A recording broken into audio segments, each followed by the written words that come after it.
So it's Monday, the 3rd of October, and I'm working my way through this week talking to you about the principles that I've put up into the group for our nutrition awareness. And today I just want to talk a little bit more about a Mediterranean diet and what makes a Mediterranean diet so important and special. Well, it doesn't matter what I read, what I listen to.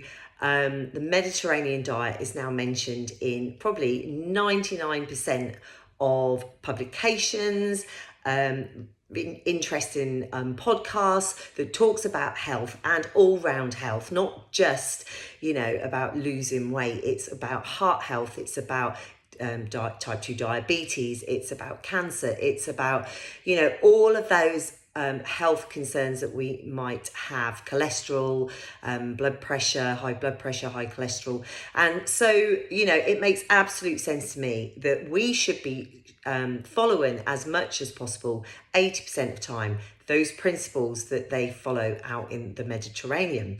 So what is it that people traditionally eat? So with the Mediterranean diet, there's fresh fruit and vegetables, whole grains, so if it's going to be bread, it's whole grain breads and cereals, nuts, pulses, so things like peas, beans and lentils, and lots of seeds as well.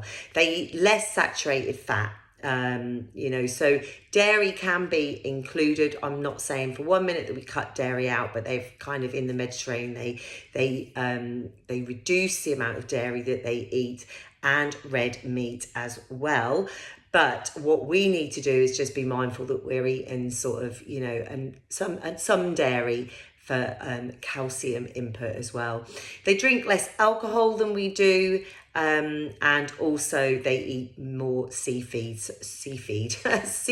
so, and especially oily fish as well. So it's not a low fat diet. But it's, they're very mindful of, so fats and oils that they are going to use are good fats, those healthy fats and oils that are going to come from things like avocados. They're going to come from olive oil, and whilst butter has higher levels of saturated fat, if you're going to choose something, it's choosing something that's pure, and not something that's been manufactured in a factory as well. Nuts and seeds have really good oils as well. Getting lots of omega-3 fatty acids from seafood, oily fish, so things like salmon is great. If you love seafood, then mackerel is another really great oily fish that you can get out of a tin. But just getting some fish into your diet is really important. Foods that are rich in potassium, so whole grains, so getting sort of your whole grains in. So that's things like, if you're going to eat bread, wholemeal breads, it's going to be your fruit and vegetables as well, with lots of fiber and nuts as well. If you're going to use flours, so I was making a pizza at the weekend. Me and my daughter made pizzas, and we used 50-50. So we did whole grain flour, bread flour, as well as white bread flour, and it does make a very slightly crispier base, which is quite nice, but you're getting 50%. So again, if you're going to choose pastas, it's whole wheat varieties and whole and brown rices as well. Fiber rich, so lots of whole grains, lots of green vegetables, fruit, not fruit juices, but fruits eating all of the skins as well, peas and beans. Rich in antioxidants, so lots of vitamin E, vitamin C, so again, getting all the colours of the rainbow in with your fruit and veg, and also sort of getting in your folic acid through vitamin B rich foods as well.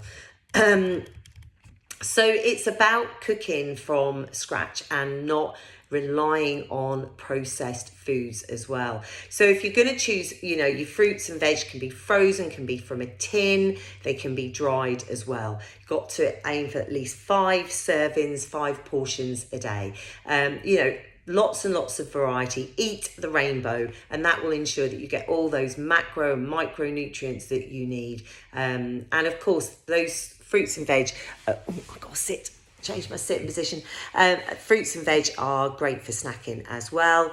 Making sure that we eat, starchy, get our carbohydrates in, reducing down sort of bread, and white breads and white pastas, and making sure that we are choosing the varieties that are wholemeal.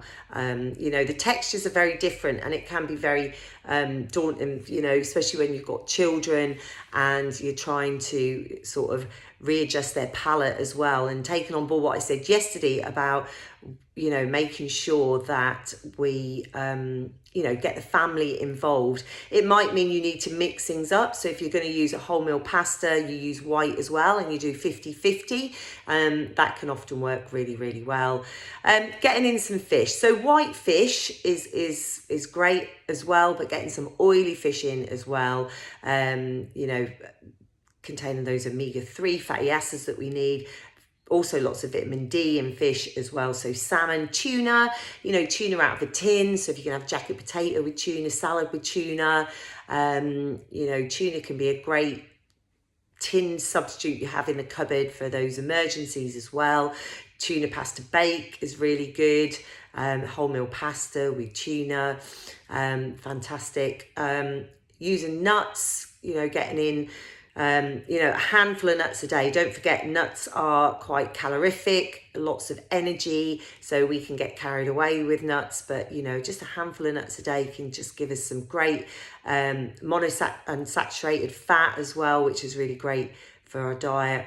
If we're going to oils, then olive oil, drizzling, mixing up balsamic vinegar with some extra virgin olive oil and a few herbs, shake it up, drizzle it over your salad, really can be tasty and give you those healthy fats that you need. And making sure that, if we're going to cook, something like a rapeseed oil is really good. And again, olive oil, but just being careful with olive oil about how long we're cooking for.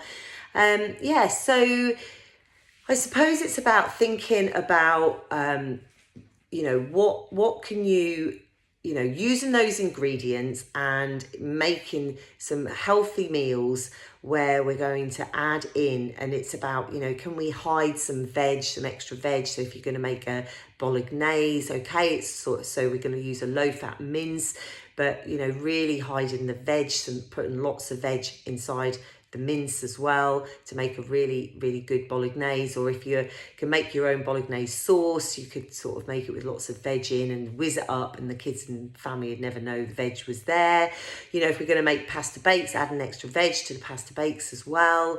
Salads with, avocado, eggs, really rich in protein. It's these, I suppose, one food ingredients is what we're looking for. I'm going to post into the group today some information. I've got some screenshots of information that can really help when we talk about Mediterranean diet, and so I'm going to put a link in so you can read some more about it. And that's the thing, it's really about educating ourselves and making sure that we fully understand how it works and how it can work for us and what we can swap in and out. And it's like I said yesterday, 80-20. 80% of the time, if we can eat a really good natural diet, 20% of the time, times when we go out, or we just, it's the weekend and we want to have a little treat, then that's absolutely fine. But 80% of the time, for our health and our well-being, then we should be eating a Mediterranean diet. All right, I hope that's useful. And if you have any questions, let me know.